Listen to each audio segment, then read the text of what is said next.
گزرنے والا زمانہ، وہ زمانہ جو اس وقت حال ہے، ایک لمحہ ہے حال، اگلے لمحے وہ ماضی ہو گیا، اور اس سے پہلے لمحے وہ مستقبل تھا۔ ہر لمحہ جو ہے وہ گزر رہا ہے کہ میں اپنی تسبیح روز و شب کا شمار کرتا ہوں دانا دانا۔ یہ زمانہ جو ہے گزرتا ہے ماضی، حال اور مستقبل میں، اس کو کہتے ہیں عصر۔ اسی لیے اب اس کا ترجمہ کیا ہوگا؟ تیزی سے گزرنے والا زمانہ گواہ ہے۔ یہ زمانہ گزر رہا ہے، یہ تمہیں اپنی غفلت میں ٹھہرا ہوا نظر آ رہا ہے۔ ہوشیار ہو جاؤ، یہ زمانہ تیزی سے گزر رہا ہے۔ دل کی ہر دھڑکن کے ساتھ تم اپنی قبر سے قریب تر ہوتے چلے جا رہے ہو۔ یہ چونکانے کا انداز ہے، یہ زمانہ جو تیزی سے گزر رہا ہے۔ یہ دیکھیے، ایک شعر بچپن میں ہم نے پڑھا تھا، اس وقت اس کی کیفیت آپ پر طاری ہوگی۔ غافل تجھے گھڑیال یہ دیتا ہے منادی، گردوں نے گھڑی عمر کی ایک اور گھٹا دی۔ Every minute which is passing, it is bringing you nearer to your grave۔ ہم نے اپنے میٹرک کے زمانے میں ایک انگریزی کی نظم پڑھی تھی، سام آف لائف۔ اس میں ایک سٹینزا میں آپ کو پڑھ کر سنا رہا ہوں۔ Art is long and time is fleeting, and our hearts though stout and brave, still like muffled drums are beating funeral marches to the grave۔ یہ آپ کے علم میں ہوگا، جب کوئی فوجی بڑا شخص جو ہے، کوئی جرنیل، اس کا جب انتقال ہو جاتا ہے، اس کی لاش کو لے کر جاتے ہیں اس کے کفن کو، تو اس کے ساتھ ہی بینڈ بجتا ہے۔ بینڈ کی ہر جو بیٹ ہے، اس کے ساتھ وہ جنازہ قبر سے قریب تر ہو رہا ہے۔ وہی بیٹنگ آف دی ہارٹ ہے، دل کی ہر دھڑکن کے ساتھ تم اپنی موت سے قریب تر ہو رہے ہو۔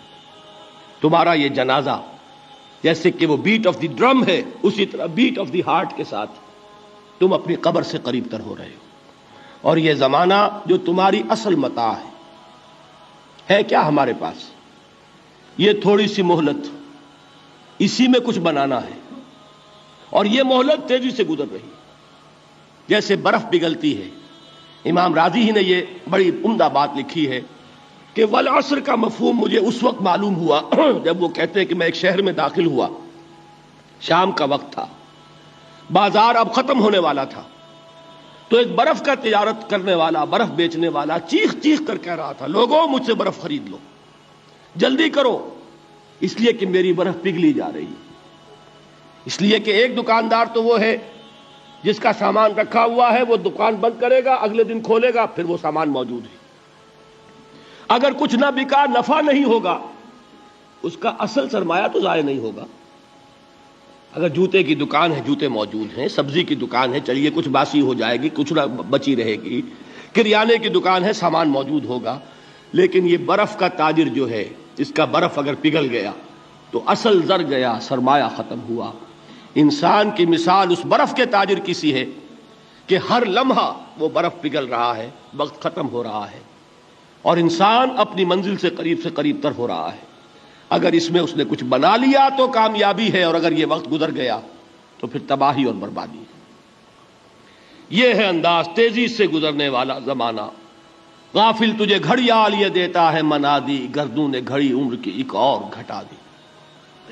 اب آگے آئیے، ان الانسان لفی خسر۔ الانسان، یہ لام اس کو کہتے ہیں لام تعریف، اور اس میں بہت سے مفہوم پیدا ہوتے ہیں، اس وقت مجھے زیادہ تفصیل میں نہیں جانا۔ یہاں مراد ہے تمام انسان، یہ لام حصر ہے۔ انا تاکید کے لیے آتا ہے، ان الانسان، یقیناً تمام انسان، لفی خسر، خسارے میں۔ لام پھر تاکید کے لیے ہے۔ اب یہ میں جن لوگوں کو عربی گرامر سے کوئی تھوڑا سا شغف ہے ان کے لیے عرض کر رہا ہوں، ایک آیت بھی معجزہ ہے قرآن کا۔ عربی زبان میں کسی چیز پر زور دینے کے لیے جتنے اسلوب ممکن ہیں وہ سب کے سب اس میں جمع کر لیے۔ انا تاکید کے لیے، لام حصر تاکید کے لیے، پھر لا لفی خسر، لام پھر تاکید کے لیے، خسر نکرہ آتا ہے، یہ بھی تاکید کے لیے، جملہ اسمیہ تاکید کے لیے۔